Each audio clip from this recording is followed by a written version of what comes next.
Salut tout le monde, c'est Hugo Prince, l'animateur du Road to the IPO, les podcasts des entrepreneurs aguerris. Vraiment, je tiens à vous remercier d'écouter les podcasts. Merci, merci, merci beaucoup. Et je tiens à vous laisser savoir que les podcasts Road to the IPO est maintenant disponible sur toutes les plateformes de podcasts ou balados, comme on appelle ici au Québec. iTunes, Google Podcasts, Spotify, SoundCloud. Voilà, les podcasts est maintenant disponible dans toutes les plateformes. Et s'il vous plaît, laissez des commentaires, laissez des étoiles sur iTunes. Laissez-moi savoir si vous aimez ça. Et commençons l'émission. Got so much weight on my shoulders. Enough to knock me out, but I'm still holding the throne. You'll never know till it's over. So pretty it hurts. Just beware of the thorns. Honest man. Road to the IPO, les podcasts d'entrepreneurs aguerris. Aujourd'hui au podcast, j'ai le grand plaisir de recevoir Francis Parent-Baliquet, entrepreneur et podcasteur. Comment ça va, Francis? Ça va très bien, et toi, Hugo? Ça va, merci. Fait que, Francis, tu m'as aidé dans mon podcast, le 60e. Fait qu'aujourd'hui, tu as l'honneur de venir parler au podcast. Puis, pour l'audience là, qui veulent te connaître, est-ce que tu pourrais parler un petit peu plus de toi?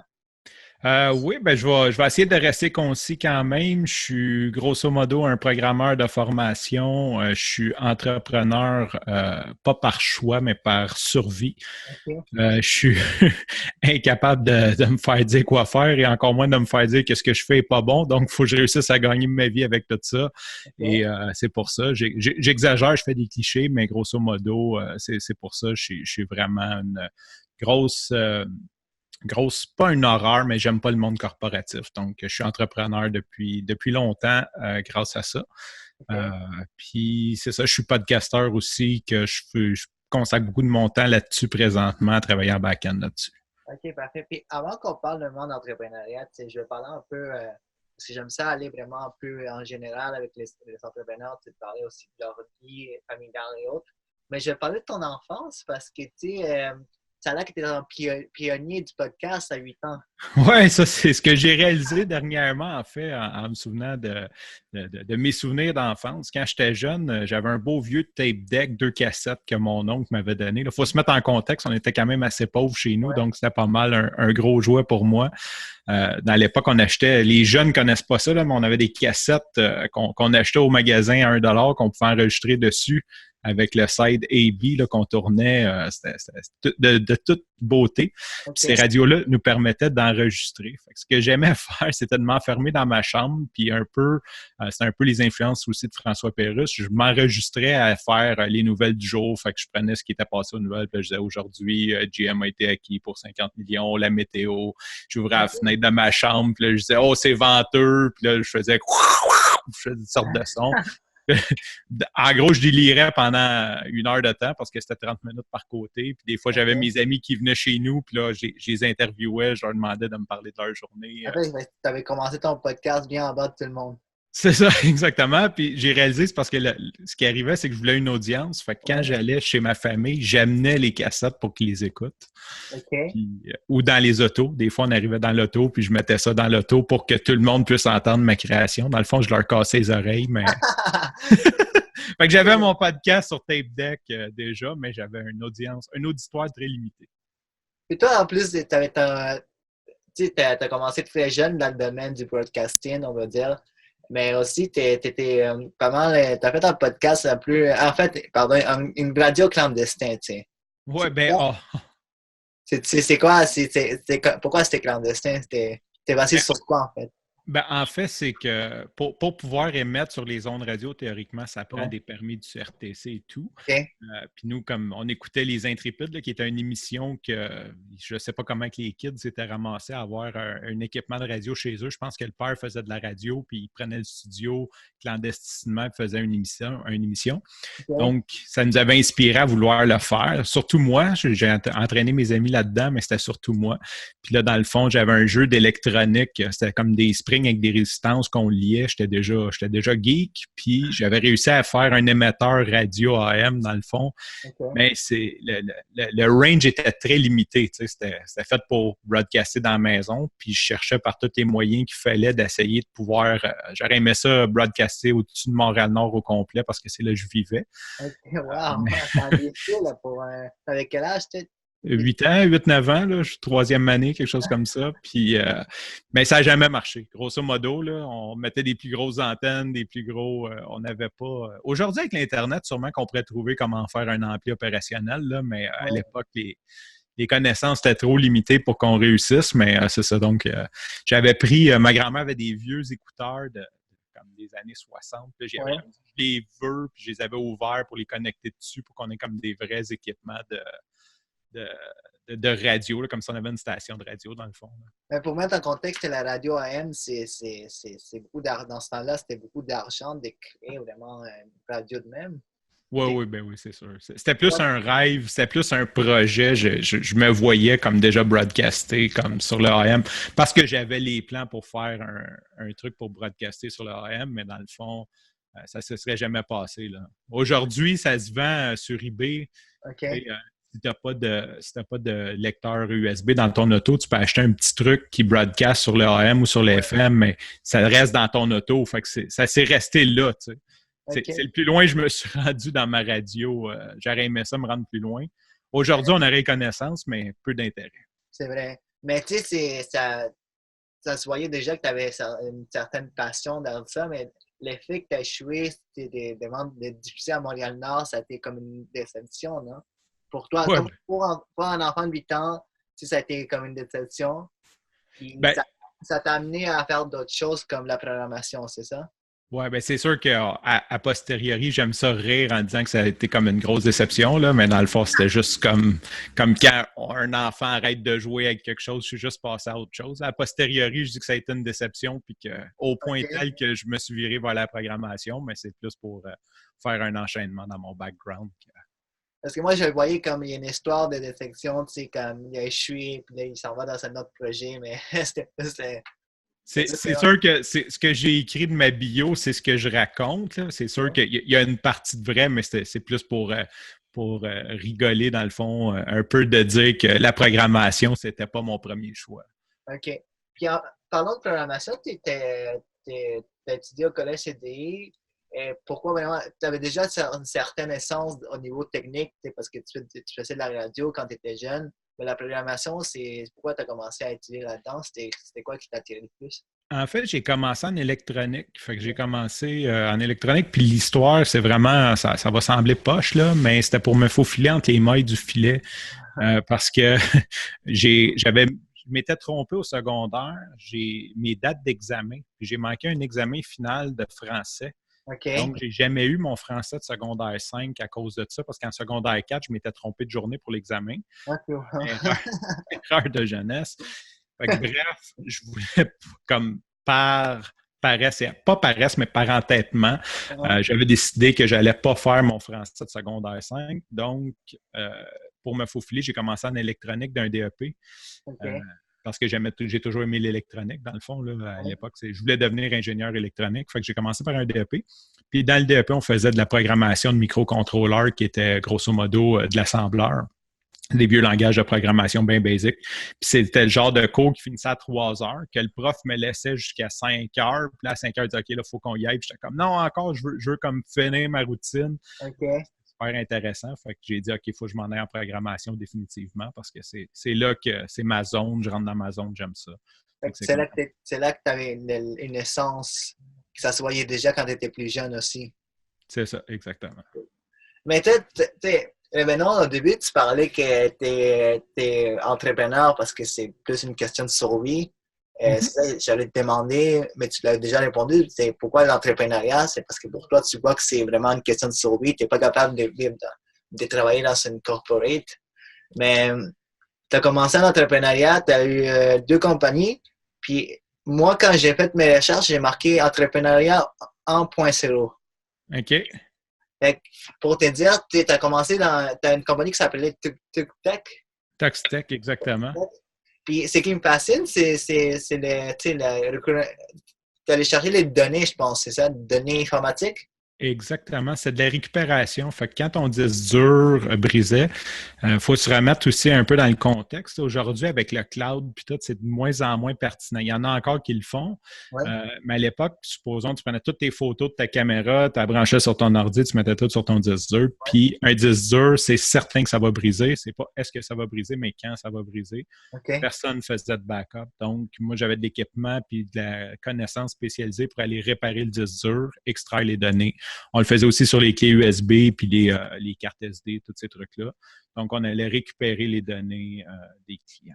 OK, fait mais c'était en 2003, puis tu sais, j'avais regardé ça, puis je me disais, il est quand même avant-gardiste parce que tu sais, maintenant, c'est juste données, données, données maintenant. Mais toi, tu étais déjà là-dedans, tu sais, dans ce monde-là. Oui, puis en fait, c'est comme, je vais dire par chance, mais on crée notre chance, c'est que j'ai commencé en service informatique. Donc, OK. je faisais vraiment le technicien qui se déplaçait dans les bureaux pour arranger les ordinateurs des petites compagnies, des PME. Puis j'avais un de mes meilleurs clients, que lui, c'était un comptable, puis toute sa comptabilité avait crashé. Puis OK, c'était un ouais. disque dur. Je m'étais ramassé d'une compagnie à Montréal qui faisait ça. Puis on a eu vraiment un service de merde. Là. C'était des gens qui jouaient ses émotions. Bref, on a eu un service qu'on n'a pas aimé. OK. Puis je me suis dit, c'est certain que je suis capable. Parce que moi, j'avais déjà le background d'électronique, ce que Oui. beaucoup de programmeurs n'ont pas. Moi, je connais comment que les transistors marchent, comment que les microcontrôleurs marchent. Fait que j'avais déjà un background d'électronique, de mécanique, puis d'informatique. Fait que j'ai dit, avec ces connaissances-là, c'est certain que je suis capable de le faire, puis d'offrir un meilleur service. Puis il ne faut OK. pas se cacher que c'est un service qui était payant. Tu sais, c'est quand même très cher à l'époque. Donc, il y avait une belle opportunité là-dessus. Fait que j'ai commencé à chercher. Euh, j'ai trouvé les équipements, c'était des équipements russes qui se vendaient au Canada. Mon père était venu avec moi, il m'avait avancé 15 000 pour qu'on achète l'équipement. J'ai parti ça comme... Lui, il avait un édifice à bureau, j'avais comme une espèce de bureau au-dessus de son bureau que je faisais ça, puis c'est comme ça que ça a commencé. Mais tu avais déjà l'esprit, tu avais le mindset entrepreneurial, ça se voyait déjà que tu as vu que l'autre ne faisait pas comme il faut, puis toi, tu avais déjà le background, puis tu as juste décidé de vraiment, moi, je vais le faire. Fait que ça, c'est comme un mindset entrepreneur, tu sais. Exactement. Ouais. Fait après ça, qu'est-ce qui s'est passé avec cette compagnie-là? Pourquoi est-ce que tu l'as laissé? Ouais, ça, il y a plusieurs événements qui est arrivés dans ma vie. Je dirais pas que ça a été une erreur. C'est pas comme je m'en veux pas aujourd'hui, Ouais. mais ça a été vraiment une erreur parce que avoir été un bon entrepreneur et tout, j'aurais dû embaucher quelqu'un ou faire un partenariat, la OK. garder et me sortir de là. Mais grosso modo, c'était une écœurante titre. Je suis pas un gars de day-to-day. Fait que j'avais l'impression que j'avais fait le tour de ce que j'avais à apprendre là-dedans. OK. Je voyais, en 2009, ça commençait les iPhones, Dropbox, tous les services cloud. Fait que je voyais qu'on s'en allait vers les gens allaient avoir des backups. OK. Plus, c'est ça, des raisons personnelles, là, j'avais comme une espèce d'écœurantite aiguë. J'ai comme abandonné ça en disant je vais faire d'autres choses. Puis c'était vraiment pas un bon move parce que quand on part une nouvelle compagnie, on se souvient pas comment que ça a été dur de partir l'autre d'avant. C'est vrai. Fait que, puis j'ai vendu en 2009, puis on a eu une récession en même temps. Ah, Là, c'était très difficile tout est devenu difficile. Je ne sais pas si c'était comme mon mindset mais avec le contexte économique, on dirait que tout allait mal. Tu sais, comme si je voulais un peu de financement, j'étais incapable de l'avoir. Tout s'alignait contre moi, grosso modo. OK. Puis Puis, c'est ça qui t'a forcé à retourner au marché du travail. C'est ça, tu as travaillé, je pense, pour Mauvais Payeur 411 et d'autres compagnies. Mais tu sais, ben, c'est toi qui es un entrepreneur, là, comment est-ce que tu as fait pour, tu retournes là-dedans puis pas te sentir mal pour moi que tu as échoué? Ben, en fait, c'est Mauvais Payeur 411. Ce qui est intéressant, c'est cool parce que ça fait longtemps que je n'ai pas entendu parler. C'était un projet, c'est une longue histoire, c'est un projet de R&D que mon père faisait. Euh, puis ça faisait comme 2 fois qu'il essayait de le faire, puis qu'il mettait beaucoup d'argent là-dedans, puis que ça ne marchait pas, grosso modo, là, pour plusieurs raisons, donc ça marchait pas. Puis je pense qu'il avait pitié du fait que je n'arrachais vraiment. Je pense que c'est comme une combinaison des deux. Puis faut dire que la relation était, à cette époque-là était difficile entre moi et mon père, fait que c'est une façon aussi pour lui de se rapprocher de moi. OK. Fait qu'il m'avait dit, genre, j'ai besoin de toi, veux-tu venir travailler sur ce projet-là? Pour moi, on va bâtir ça. Il t'a embauché, comme. Et m'embaucher, dans le fond. Mais j'ai jamais vraiment lâché Var Midi en même temps. C'est juste que c'était des heures restreintes. Je faisais ça de soir, de fin de semaine, là, dans le temps. On faisait des projets là, de sites affiliates en même temps. Mais admettons, pour quelqu'un qui nous écoute et ou regarde l'émission, lui aussi, il a cet entrepreneur, puis là, il y a plein de choses qui arrivent, ça va pas bien. Puis là, il est obligé obligé de retourner dans son emploi. Qu'est-ce que tu peux lui conseiller? Parce qu'il y en a qui vont vraiment se punir, de dire tu peux être un très bon entrepreneur, mais comment est-ce que tu peux leur dire que. Parce que toi, tu l'aurais fait. Qu'est-ce que tu peux leur dire? Je leur dirais, retourne pas travailler. Pose quelqu'un comme tiens-toi fort, ça va passer. C'est ce que je dirais la première des choses. Mais non, surtout, tu sais, dans la vie, tout est temporaire. Là. Souvent, on a l'impression qu'on s'y fait, puis tu sais, c'est 1 an, 2 ans, tu sais, c'est pas grave, ça passe vite. Là, tu sais. Fait qu'il fait juste comme garde le sourire, donne le meilleur de toi-même, puis même si t'aimes pas ça. Puis, tu sais, j'ai même des clients que je travaille aujourd'hui qu'à la base, comme j'aimais pas ça, que je voulais lâcher. Okay. Puis qu'aujourd'hui, j'ai appris à travailler avec eux, puis j'ai beaucoup de plaisir à travailler avec eux. Tu sais. Fait que des fois, c'est juste de pas voir tout de suite, là, juste comme mets-toi un sourire, puis donne le meilleur que tu peux, puis ça va. Oui, mais c'est ça, c'est de lâcher prise, mais quand est-ce qu'on lâche prise aussi? Puis dans ton cas, il y avait 2009, puis il y avait plein de choses comme tu qui allaient mal. C'est ça, Mais j'ai pas vrai. C'est parce que je l'ai pas vu comme un échec. Okay. Je l'ai vu comme une opportunité de pouvoir renflouer l'argent parce que je savais que j'allais avoir une paye stable avec ça, puis de continuer mes projets. Ce que j'avais pas compris, c'est que d'un coup que tu travailles à temps plein, c'est très dur de continuer tes projets. Il y a des gens qui aiment ça travailler 100 heures semaine. À un moment donné, j'étais fatigué. Là, quand tu as passé ta journée à te casser la tête sur un projet, d'arriver le soir et de dire je vais faire 5 heures productives, ça n'arrivait pas souvent. Fait que fallait que je me force. Je m'étais mis comme mardi, jeudi soir, de 6 à 10, je travaille, mais c'était quand même, puis ça avance pas vite. Quand tu fais ça comme ça, ben c'est dur de pogner un momentum. C'est vrai, ça c'est vrai.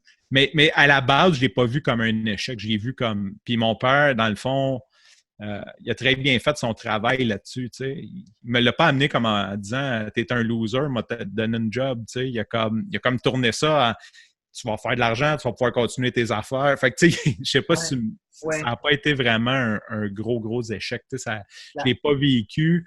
Ce que j'ai plus vécu comme un échec, c'est vraiment quand la compagnie Toxtec a été vendue. Okay. J'avais un runway pour repartir, dans le fond. J'avais comme 1 an de jeu. Je m'étais comme mis avec l'argent. J'avais 1 an pour repartir quelque chose. Puis à la fin de l'année, je ne suis pas arrivé. Ça a été un échec. Donc ça, c'est un échec. Pourquoi est-ce que tu as manqué de jus? Tu as manqué d'argent? En fait, je suis humain. Fait que tu es jeune. Tu penses qu'1 an, tu en as comme pour le restant de ta vie. Tu sais.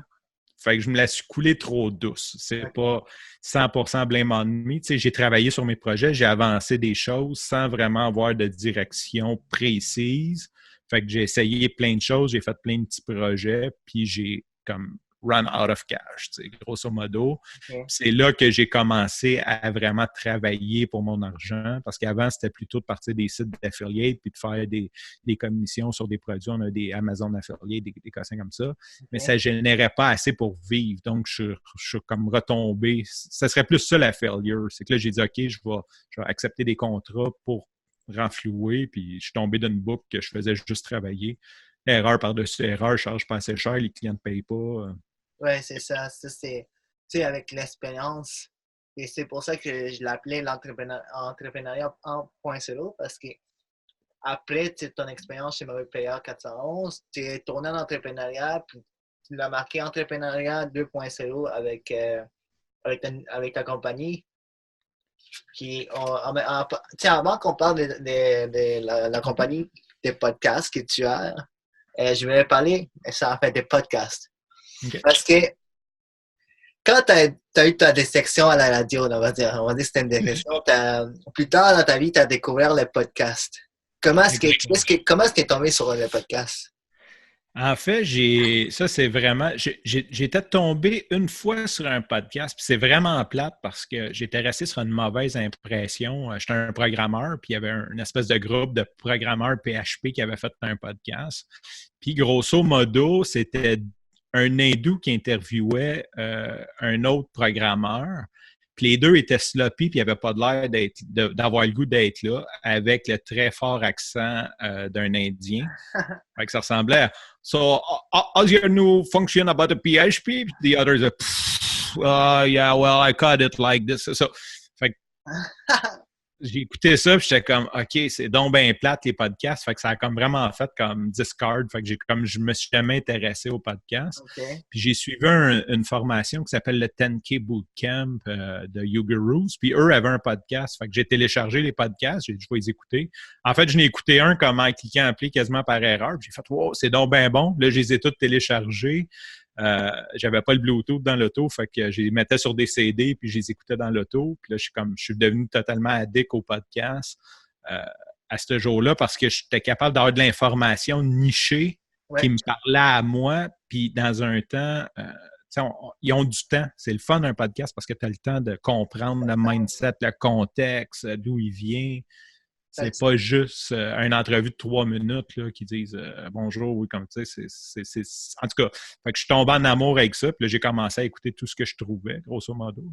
Fait que déjà que tu avais une passion pour tout ce qui est podcasting, le podcast, t'as fait wow. C'est une expérience qui n'était pas si bonne, mais tu as découvert le podcast. Puis je sais que tu es un passionné de la course. Fait que tu fais de la course, tu as fait un marathon. C'était un demi-marathon, si je ne me trompe pas. Demi-marathon. Oui. Le marathon dans quelques années. Je me laisse encore 3-4 ans.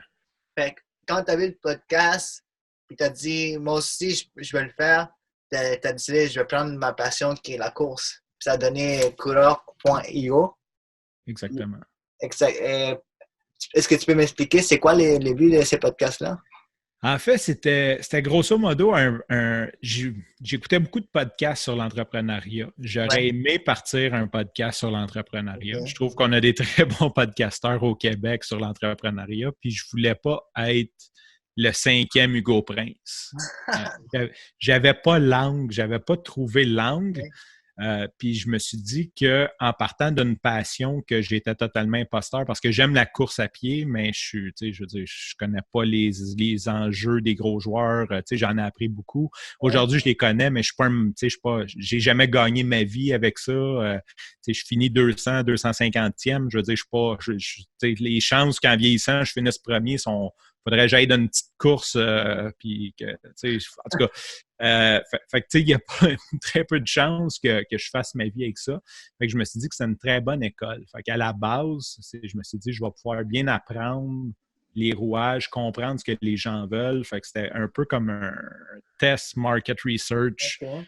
De comprendre, vraiment de me faire les dents là-dessus. Puis en même temps, comme c'est un podcast de passion, bien, je me suis dit, même si je manque mon coup, c'est quand même moins grave que si tu dis, tu te prétends expert en programmation, tu pars un podcast puis c'est poche. C'est vrai.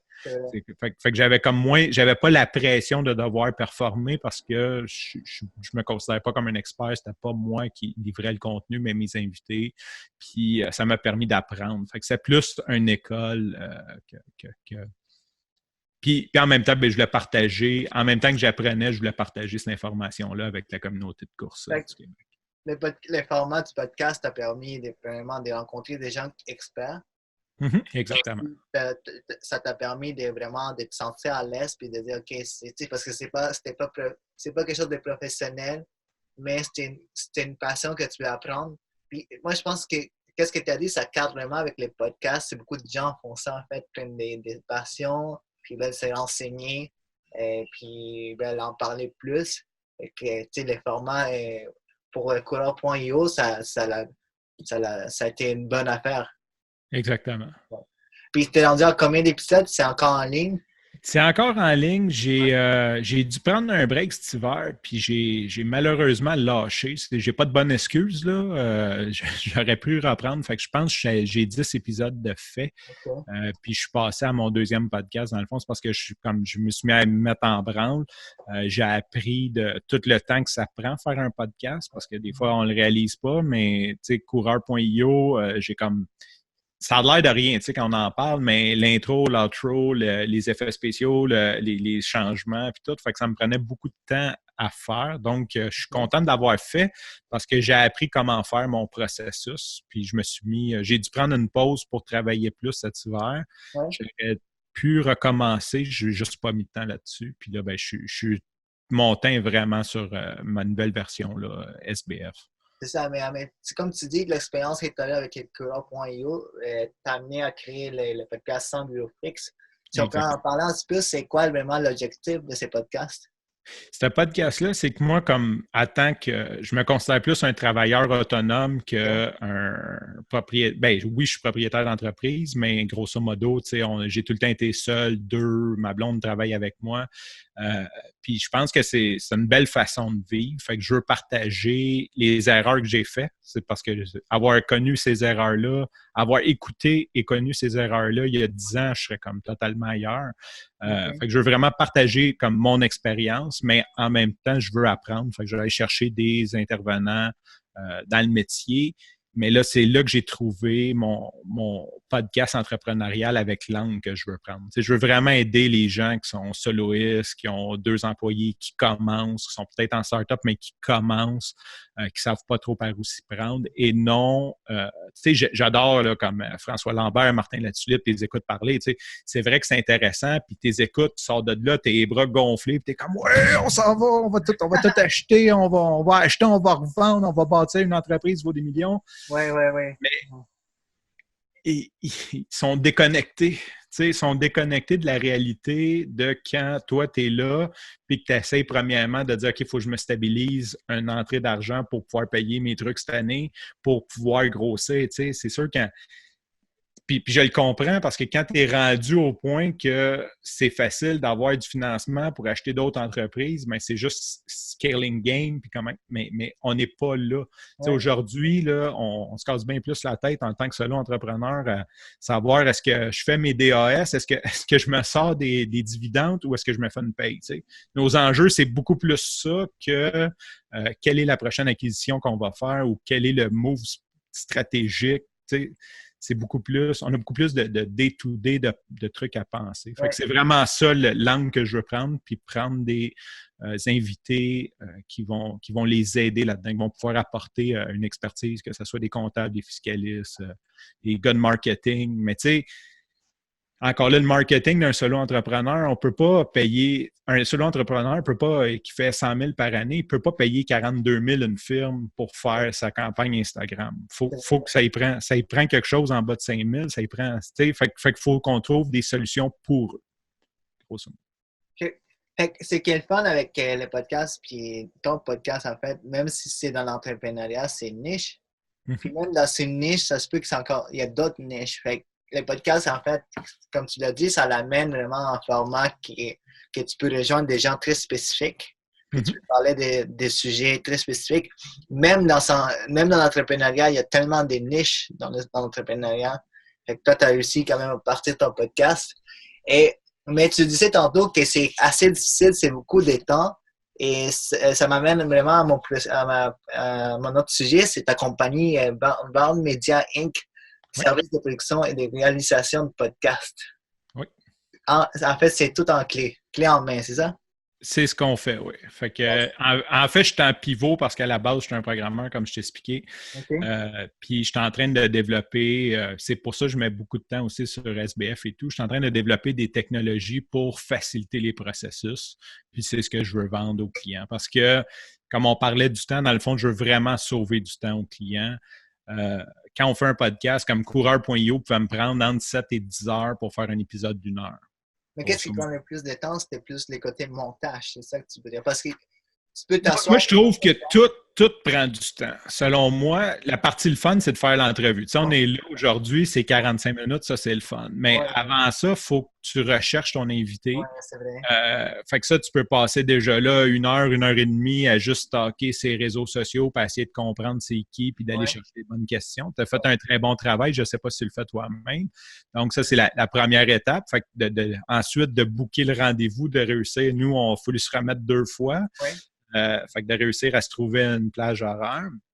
Et après, il y a l'enregistrement que c'est au moins le temps du podcast. Fait que si vous écoutez un podcast d'1 heure, c'est sûr que c'est 1 heure, mais théoriquement, c'est même 1 heure et quart, 1 heure et demie, parce que tu parles un peu avant, tu parles un peu après. On est content, on est social. Donc, puis après, il y a le montage que ça prend du temps. Puis tout ce qui est écriture des show notes, de la newsletter, tout ce qui est diffusion, j'appelle ça plus la diffusion, tu sais, de réécouter ton podcast et dire, ah oui, on va, qu'est-ce qu'on va mettre dans les notes de l'épisode, qu'est-ce qu'on met comme intro, couper comme toi, tu le fais si bien, tu coupes 1 minute pour le mettre sur LinkedIn, mais quelle minute qu'on prend, quelle description, créer les liens, tout mettre ça. Moi, je trouve que c'est ça qui est le plus long. Sincèrement, fait que je dirais comme un 2 heures de recherche, 1 heure et demie d'enregistrement, mettons un autre 3 heures de montage, puis 3 heures de juste comme essayer de créer du contenu alentour de ça. Fait que pour un seul épisode, hein? Pour juste un seul épisode. Pour un seul épisode.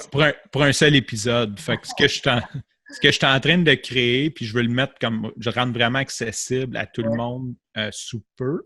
C'est sûr que là, je veux travailler avec mes clients en premier.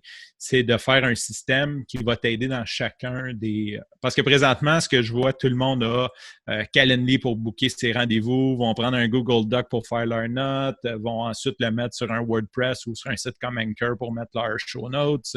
Et tout le monde a comme 50 c'est pas 50, mais j'exagère, mais comme une dizaine d'applications qui se promènent d'un à l'autre dépendant de l'étape où ils sont.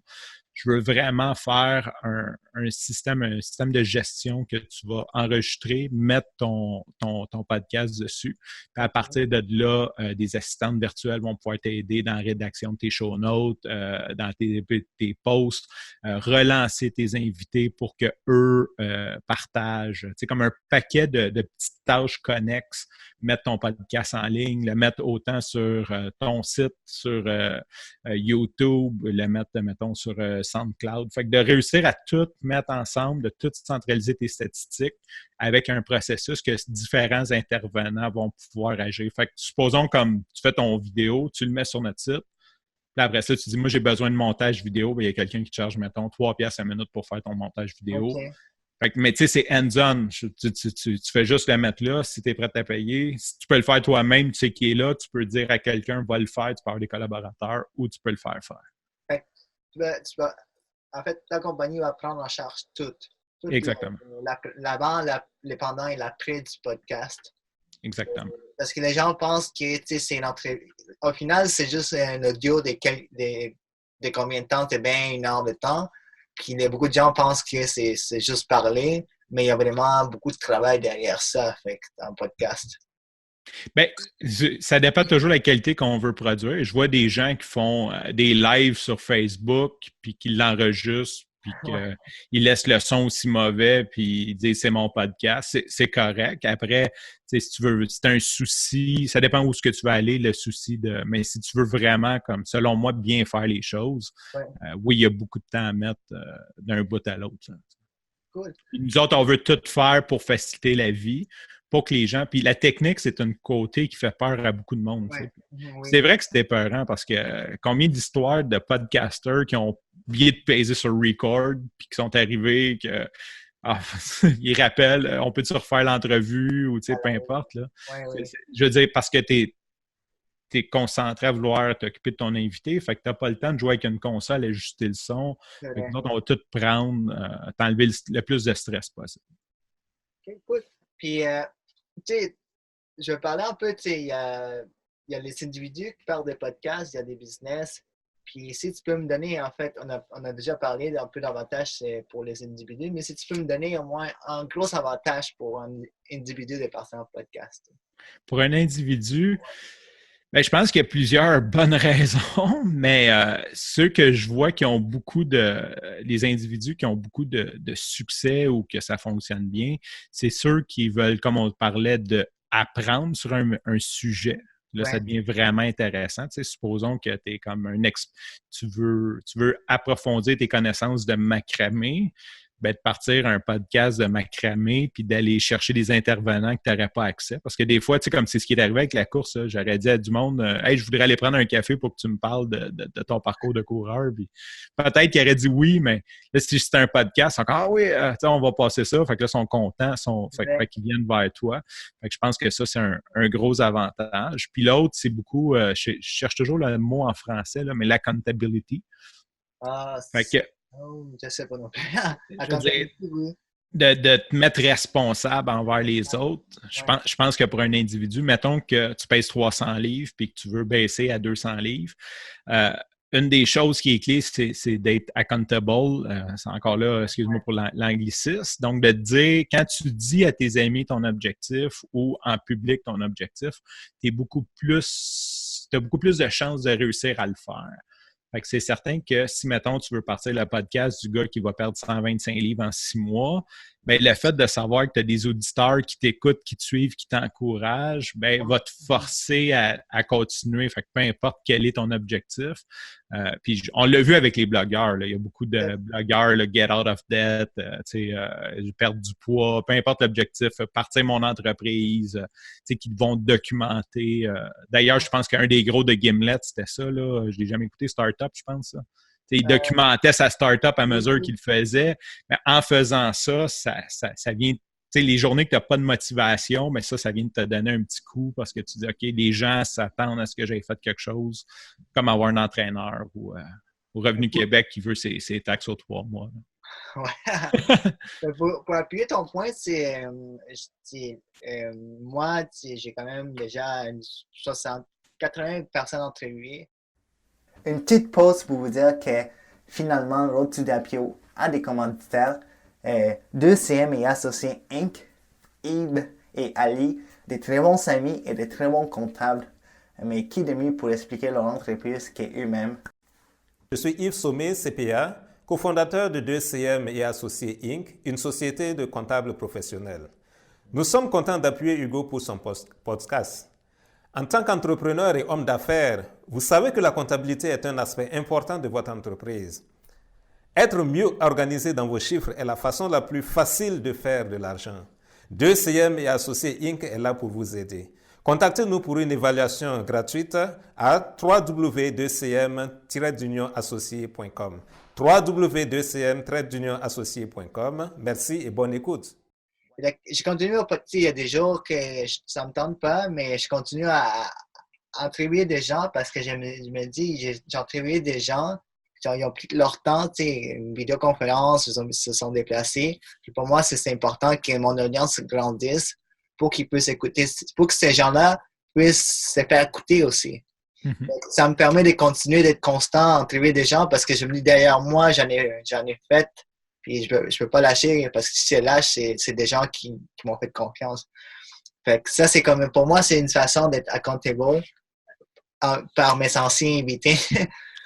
Puis, honnêtement, dès que tu dépasses déjà 80, t'es déjà dans un bon spot. C'est pas encore gagné, mais tu peux avancer. Parce que j'ai remarqué qu'il y a beaucoup de podcasters, ils commencent, il y en a qui sont, je sais pas comment ils font, mais ils commencent avec un gros invité, on va dire. Un gros nom du domaine. Puis là, ça les booste pendant 5 épisodes, puis après, ils s'arrêtent. Moi, je pense souvent que c'est juste qu'ils sont pas patients, mais je pense que toute chose dans la vie, c'est la fréquence et la constance. C'est pas de faire un boom. On va repartir avec l'idée du gym. Là. Ouais. Ceux qui arrivent le 3 janvier au gym et qui disent je vais perdre 90 livres en 3 semaines. Là. Généralement, 3 semaines après, ils n'ont pas perdu 90 livres et tu ne les revois plus au gym. C'est de prendre l'habitude. Quelqu'un qui se dit moi, mon objectif, c'est de venir 2 fois semaine. Mais si dans 6 mois, il vient toujours 2 fois semaine, il va réussir à le faire. Après, ça va être 3 fois semaine, puis il va réussir. Fait que c'est un peu ça. Là, la constance et la fréquence va gagner sur comme l'espèce de gros boom que tu veux donner. Tu sais, c'est certain que quand tu fais toujours la même chose de façon fréquente, tu vas toujours dépasser. Mais tu sais, c'est aussi l'intention derrière, tu sais, parce que si tu commences avec tes amis, ta famille aux alentours, puis tu aimes ça, tu continues, puis à un moment donné, parce que tu le fais, à un moment donné, tu vas prendre des gens plus connus, mais si, admettons, toi, Francis, ton premier épisode, ton premier invité sur Kura.io, c'est Usain Bolt, Ouais. ça va te donner un boost, mais chaque chose qui monte descend, tu sais. À un moment donné, tu vas juste, tes codes vont descendre, puis tu vas te dire, mais qu'est-ce qui se passe? Ça marche plus. Puis peut-être que tu n'as même pas aimé ça, mais tu étais forcé dans le momentum d'entrevue des gens, tu comprends? Mm-hmm. Fait que ça aussi, c'est de voir, tu sais, c'est une bonne idée de commencer avec un gros invité, mais c'est aussi de voir, tu sais, si tu aimes vraiment ça, c'est quoi ton intention. Ça, c'est plus mon avis personnel que tu peux le partager avec l'audience.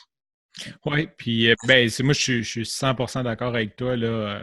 Puis je pense pas que de partir fort c'est une super bonne idée de toute façon, Ouais. parce que comme toute chose, il faut apprendre à le faire. Puis Ouais. même si au premier invité j'aurais eu Usain Bolt, je suis certain que 5-6 épisodes après j'aurais dû demander ça comme ça, parce que on apprend des trucs, on réécoute, on voit les erreurs, tu dis ok, j'ai cette question-là, je l'ai posée. C'est comme une fois, je réécoutais une entrevue, puis je me disais, crime, j'ai peut-être blessé le gars. Tu sais, c'était pas mon intention, mais la façon que j'ai posé ma question, que j'ai affirmé mon point, quand je me suis réécouté, je me suis dit, crime, je suis donc bien rough avec, tu sais. Fait que, tu sais, après, je me suis dit, OK, faut pas poser des questions comme ça. C'est drôle parce que l'entrevue, c'est fini, puis je chantais un petit froid, puis je me demandais pourquoi. Puis quand j'ai refait le montage, j'ai dit, oh, ouais, j'ai peut-être été rough, puis je m'en suis pas rendu compte. Tu sais, je voulais juste comme alimenter la discussion. Oui. Finalement, c'était peut-être pas super ma méthode. Fait que d'attendre quelques épisodes, je pense que ça peut être très bon, juste pour prendre une habitude. C'est ça. C'est ça, puis... Ou même faire un podcast école à côté. C'est ça, un podcast école, tu sais, parce que, comme je dis, ça dépend aussi de l'intention. Si tu peux avoir un gros nom, puis ça t'aide à te booster, puis à te motiver, c'est encore mieux. Mais pour revenir à notre premier sujet, là, on avait donné un avantage pour les individus. Puis les avantages pour une business, une entreprise qui veut lancer un podcast, est-ce que c'est mieux qu'ils lancent un podcast en interne ou un podcast ou qui commandit des podcasts des individus? C'est quoi la meilleure façon pour une entreprise? Écoute, c'est sûr, il faut toujours penser à qu'est-ce que c'est l'entreprise. Là. Je veux pas dire je pense pas qu'il y ait une meilleure façon que l'autre. Là. Je crois pas qu'une est mieux que l'autre. Sincèrement, c'est sûr que je pense que de lancer son podcast, c'est winner parce que tu as le contrôle sur ton contenu, tu as le contrôle sur à peu près tout. Donc, tu n'es pas dépendant.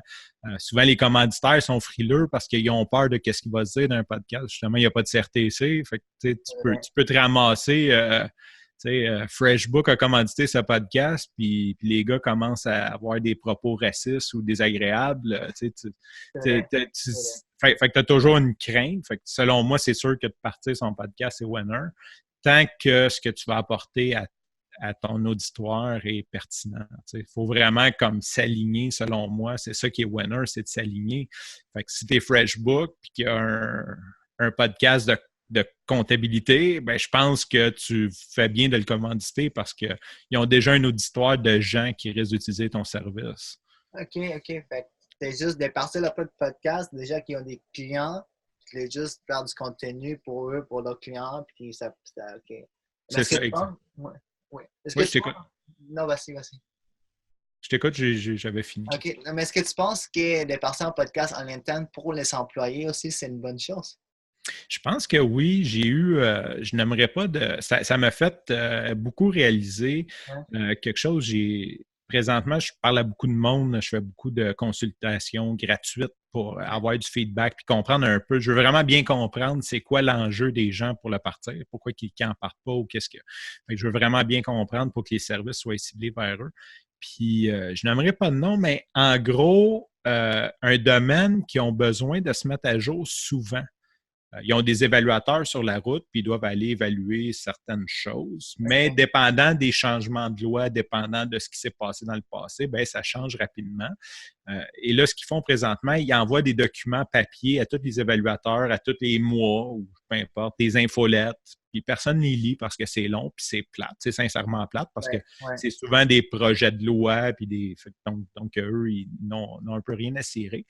Je crois que dans ce cas-là, l'évaluateur qui est sur la route pourrait vraiment utiliser son temps sur la route pour se mettre à jour dans, bon, mais telle loi a changé à partir de maintenant. Quand on évalue tel type d'événement, ben, faut considérer qu'un juge a émis une jurisprudence sur tel truc. C'est tellement génial. Fait que je pense qu'il y a beaucoup d'entreprises qui gagneraient pour la formation continue. La formation, oui. La formation continue ou que ça soit pour juste l'information. Tu sais, il y a des grosses compagnies. Moi, j'ai un beau-frère qui travaille pour une compagnie d'architecture, là, d'ingénierie. Ils sont dans tous les pays du monde. C'est dur de savoir juste qu'est-ce qui se passe. Tu sais, je sais pas comment ça fonctionne, mais ils reçoivent une infolette.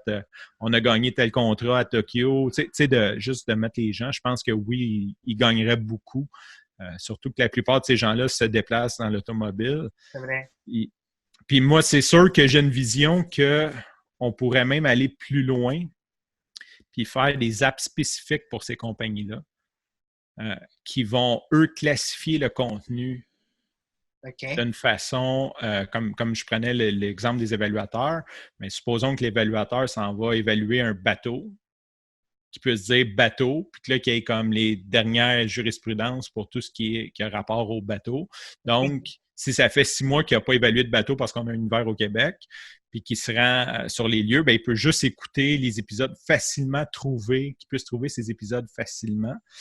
Et en même temps, la compagnie pourrait récompenser l'écoute de ces podcasts-là. Donc, si tu as une application, tu es logué, OK, tu as suivi, tu as écouté, tu écoutes toutes nos newsletters, tu sais ce que la compagnie a, bien, d'offrir un certain rewards, comme si tu t'étais formé dans le fond. OK. Fait que c'est les compagnies, c'est que les compagnies prennent l'initiative de vraiment de faire du contenu audio pour leurs employés, des podcasts, parce que c'est up-to-date. Si quelqu'un veut revenir, il va le trouver facilement aussi. Exactement, ça va toujours rester, puis ils peuvent se tenir à jour. Puis je pense que le gros avantage, c'est que présentement, on est d'une société qu'on n'a plus de temps. C'est vrai. C'était bien beau de dire aux gars, ouais, mais ça prend 15 minutes les infolettes une fois par semaine. Il arrive chez eux, il a fait 1 heure de trafic, il est fatigué, il ne va pas la lire. Il s'asseoir et dire qu'est-ce qui se passe de bon avec le bureau? Là? Je veux dire, il ne va pas faire ça. Ça va se lire en diagonale sur l'iPhone, puis il va dire je vais le lire plus tard, puis il va se ramasser dans les trash. Donc, avec le podcast, l'avantage, c'est qu'on va chercher du temps où il n'y en a pas. La personne peut l'écouter dans l'auto, dans le métro, en promenant son chien. Donc, c'est beaucoup plus facile. Puis là, il n'y a plus vraiment d'excuses. Tu ne peux pas dire à quelqu'un, l'as-tu lu quand toi-même, tu ne l'aurais pas lu. Mais c'est facile de l'écouter. Si on rend ça facile, bien, c'est clair que tu n'as plus vraiment d'excuses. Hein. OK, tu passes 1 heure dans ton auto, notre podcast dure 10 minutes, tu as juste à écoute-les, puis tu feras ce que tu veux après. Ça, c'est un gros avantage pour les business, surtout au niveau de la formation. Fait, là, on est rendu vraiment vers la fin du podcast, mais je veux savoir si les gens veulent te contacter, c'est dans quelle plateforme que tu es? Idéalement, LinkedIn, je dirais. Je suis pas mal actif sur LinkedIn. C'est pas mal là. Je suis partout, là, mais LinkedIn, c'est pas mal là que je suis le plus actif. Francis Parent-Valquette, il y en a juste un. Parfait. Il y en a. Vive les noms composés. Fait que partout ce que vous cherchez ça, c'est moi, c'est sûr. Parfait. Moi, je vais mettre les liens dans la description pour que c'est les gens qui Francis. Fait que, en fait, non, avant de passer, là, je m'en allais dans un autre sujet, mais je vais revenir un peu sur les podcasts. Une dernière chose, c'est que j'ai vu que tu t'en vas au podcast Movement. Oui. Oui, c'est ça. Hein? C'est quoi exactement? Je pense que c'est un gros événement des podcasts. Ce que j'ai entendu, là, je ne veux pas dire de sottise puis me faire lancer des tomates, mais grosso modo, c'est le plus gros événement de podcasters au monde qui se tient 1 fois par année. Il déplace de ville en ville. Cette année, en 2019, c'était à Orlando. Okay. Donc, je m'en vais là-bas. Je suis de ceux qui croient que Il y a tellement à apprendre des autres. Tu sais, je m'attends pas à rien. J'ai pas comme, tu sais, je m'en vais pas là en me disant je vais apprendre ci, je vais apprendre ça, mais juste de voir comme tous les plus grands du monde réunis partager leurs secrets, je pense que c'est sûr que ça va m'aider à monter de 2 coches là, niveau podcast. Ouais. De voir tous ces gens-là, puis de voir aussi le mouvement de podcasts qui est en train, même si les podcasts, ça fait longtemps que ça existe, mais de voir en ce moment tout ce qui est audio, de voir qu'il y a un mouvement de podcasts, ça motive les gens aussi. C'est ça. Ouais. De se motiver puis d'apprendre, parce que tout le monde a leur truc, tout le monde a leur... On est encore à une époque que même s'il y a plein des Pinterest sur comment partir un podcast, tout le monde a un peu sa recette, tout le monde a ses techniques, Ouais. de voir comment, puis aussi de voir où ils se sont plantés puis comment ils ont réussi à passer ça. Là. Fait que c'est vraiment... J'ai bien hâte, en tout cas. Je suis super excité. Ça va être vraiment le fun, c'est certain. Fait que, tu sais, Francis, moi, tu sais, quand j'envoie les courriels des fois tard, mais tu es la seule personne là, que quand j'envoie un courriel, ça me revient et ça me dit je suis occupé. J'entends que je réponds dans mes courriels.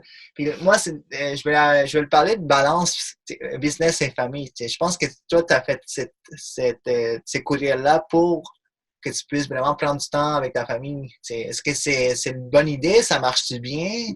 Comment tu disciplines?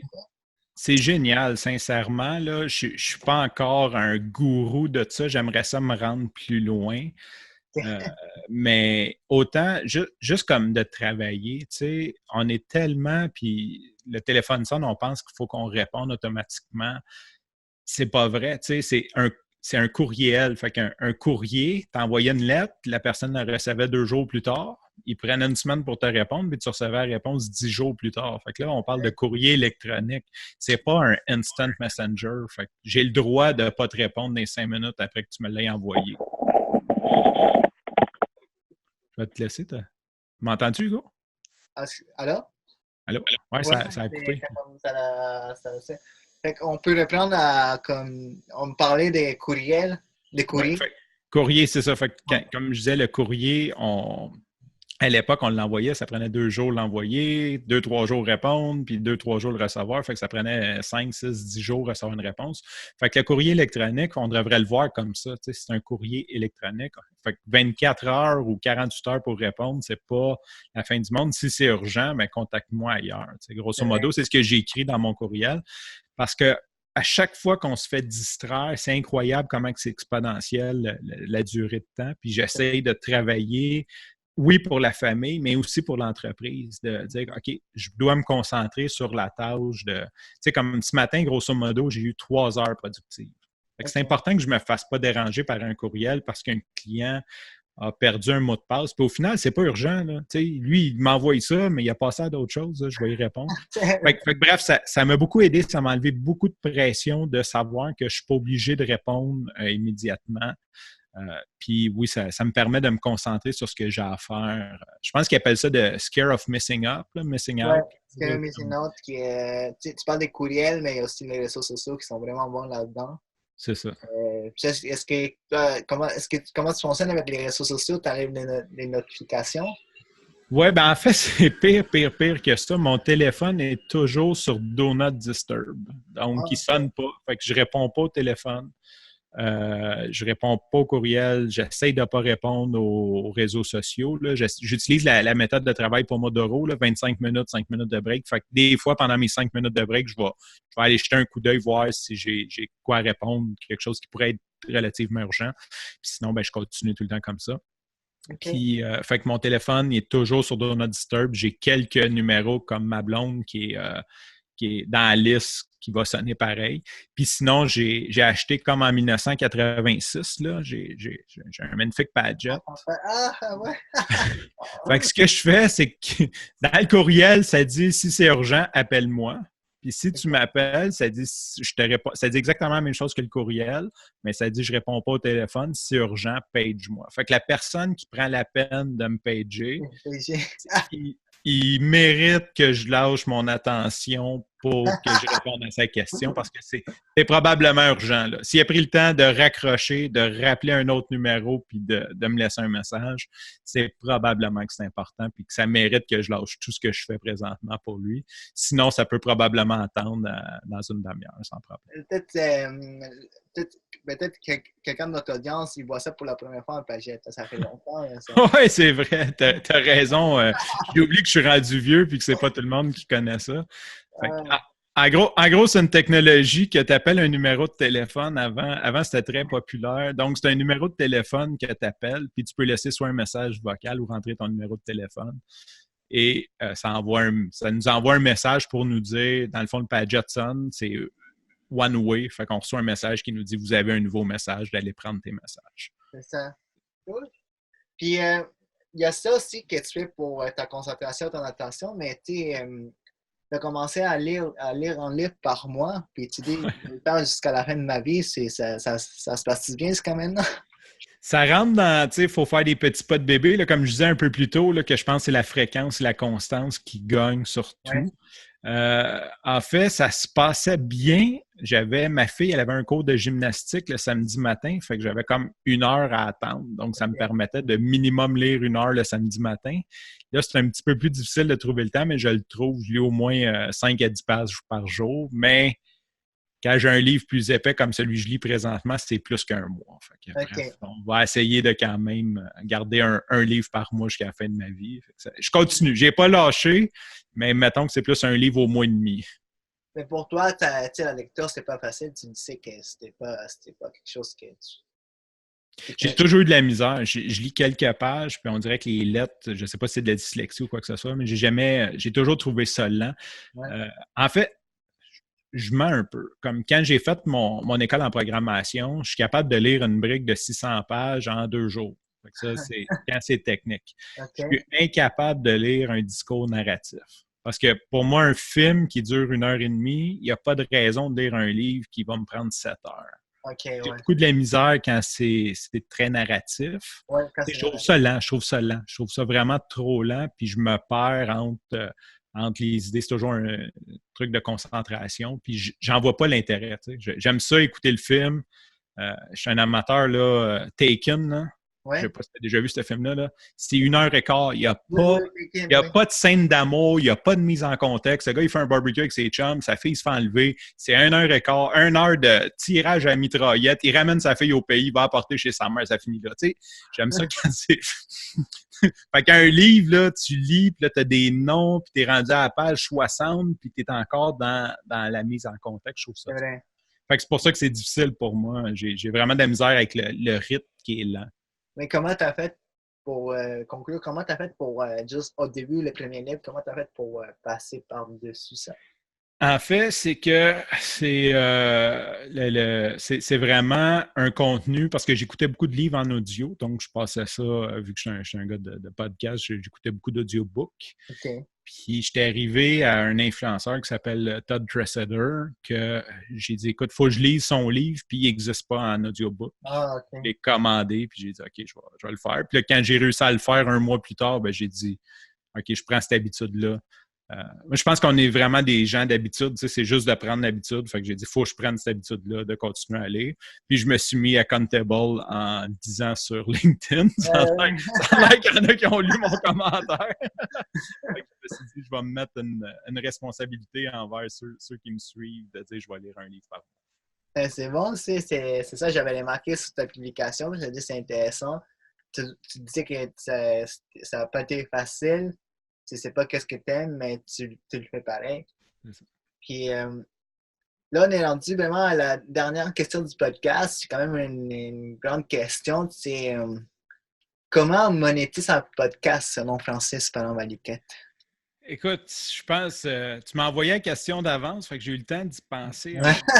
Une chance. Le problème, c'est que c'est un peu comme pourquoi partir son podcast ou est-ce qu'une compagnie devrait partir son podcast à l'interne, à l'externe, commanditer des podcasts. Ouais. Ça dépend toujours où ce que tu es. Ouais. Je pense par contre que où ce qu'on a vraiment un alignement des as, c'est si tu es un professionnel qui offre des services premium ou des services en ligne chers. sais, si tu es un directeur financier puis tu offres un cours de finance à 1000, 1500, 2000 dollars en ligne, puis que tu offres de la consultation à 5000 pièces par jour, j'exagère là, mais tu sais, tu es vraiment un expert. Là, ton podcast est facile à monétiser parce que tu n'as pas besoin de beaucoup de clients. Tu sais. Si ton cours est, mettons, 1000 ben si tu en vends 5 grâce à ton podcast, ça fait 5000 avec ton podcast. C'est vraiment, Okay. je pense que c'est un tunnel de vente, puis tu crées un lien de confiance avec les auditeurs. Donc, c'est là, la magie apparaît. Je pense que, sincèrement, je parle côté facile. Tu sais, c'est sûr qu'il y a des podcasts qui ont des millions de codes d'écoute, mais c'est quand même rare. Donc, quand tu réussis à aligner ça, c'est vraiment, selon moi, la meilleure façon. Là, c'est si tu es un expert qui vend des produits et services premium, surtout si tu n'as pas de coût incrémental à les vendre. Là. Je veux dire, si, tu sais, comme quand tu as créé ton cours en ligne, que tu en vends 1 ou 1000 dans l'année, tu as le même coût, c'est le même hébergement. Donc, tu sais, là, ça devient vraiment intéressant. Fait que tu dis que c'est comme un tunnel. C'est pour que la personne ait un produit, un service déjà établi, puis les podcasts, c'est un tunnel. Là, mettons, ils n'ont pas vraiment d'entrepreneur, mais ils font ça pour les fun, puis comment est-ce qu'ils pourraient faire, OK, quelle façon je pourrais faire de l'argent avec ça? T'sais. C'est ça. Là, on tombe au deuxième. La première des choses, je dirais, c'est qu'il faut que tu penses à ton auditoire. L'idée, c'est pas de faire ton audience, ton auditoire, c'est pas de faire de l'argent à tout prix. C'est d'essayer de comprendre qu'est-ce qui pourrait être bon, qu'est-ce qu'on peut suggérer à nos auditeurs qui est bon pour eux. Qu'est-ce que je peux leur vendre? C'est correct de vouloir vendre quelque chose, c'est not evil, d'avoir des commanditaires ou de faire de l'affiliation, mais c'est important que ça soit en lien avec les valeurs, de ne pas juste essayer de vendre un Ford F-150 à un podcast de végétalien. Là, je veux dire, tu n'en vendras pas, tu sais. Ouais. Fait que je pense penser premièrement, puis après, ben, c'est d'aller chercher soit des commanditaires, mais j'aime beaucoup la façon affiliate parce que je trouve que tu as beaucoup moins de négociations à faire. Fait que si tu sais que ton auditoire il aime manger végétalien, puis que supposons que tu as un partenariat avec Sacha de l'épisode 60. Ouais. Donc, puis que tu offres ses produits en partenariat avec lui, puis que lui te redonne une commission sur chaque vente en affiliation. Là, c'est winner. C'est winner parce que Sacha ne peut pas perdre. Si l'audience ne va pas, ben lui, il ne perd absolument rien. Puis toi, ben, tu gagnes à la performance. Puis théoriquement, c'est à toi de t'assurer que c'est aligné. Fait que je pense que c'est la meilleure façon parce que tu peux gagner beaucoup plus aussi. Dernière fois, j'ai regardé les commandites, c'est à peu près 75 $ du 1000 écoutes, là, 1000 downloads. Au Québec, un podcast francophone, c'est dur de faire 1000 downloads. OK. C'est dur de faire 75 $. Oui, mais tu sais, c'est audio. Il y en a qui, comme tu dis, il y en a qui font des vidéos. C'est rendu, en mettons, il faut se le dire, podcast, à la base, c'est audio, mais là, c'est rendu comme un podcast. Quand le monde le dit, c'est comme un show. Là, ils font des vidéos. Il y a beaucoup de personnes qui font leur propre podcast. Ils mettent ça sur YouTube, puis là, ça explose. Mais si au niveau des téléchargements sur les plateformes audio, c'est pas la même chose. C'est ça. Les personnes vont consommer les contenus sur YouTube, puis après ça, ils vont plus aller sur iTunes. Fait que c'est ça l'affaire. Oui, bien c'est sûr que tu peux avoir le même commanditaire d'un deux. Là. La seule chose, c'est que peu importe la plateforme, il faut que tu aies vraiment, selon moi, il faut que tu aies du bon contenu pour que ça explose. Tu sais. Tu peux avoir un boost, tu peux avoir un petit trend, mais tu sais, les influenceurs qui ont des millions de vues sont quand même, on les compte sur une poignée de main. Là, tu sais. Puis surtout, nous, il faut être beaucoup plus stratégique parce que toi, ton podcast est bilingue, là, mais quand on parle français, veux pas, quand tu commences à nicher, français, bon, entrepreneur, c'est quoi, 10%? Fait qu'on a un bassin de 600 000 personnes. Tu sais, on commence à nicher, il n'en reste plus tant que ça. Fait que même si tous les entrepreneurs solo indépendants écouteraient mon podcast, le chiffre ne sera pas immense. Ça ne sera pas des millions, là. Parce qu'il y en a peut-être avec la francophonie dans le monde, mais il faut être plus intelligent que ça. Là.